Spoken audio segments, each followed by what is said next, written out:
How to log into Comerica online banking account. Hi everyone, this is Alana from Create Login and Delete. Let's jump right into the video. First, open up any web browser you want and search for comerica.com.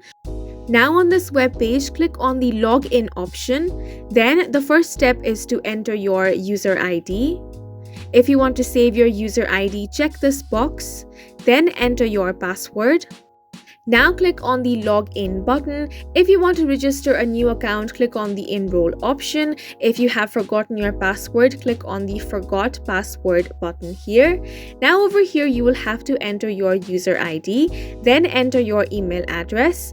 Now click on the next button. After this, an email will be sent to you and you will have to verify your identity. After that, you will be able to reset your password, and that's it for this video. Please make sure to hit the like button and subscribe for more helpful tutorials.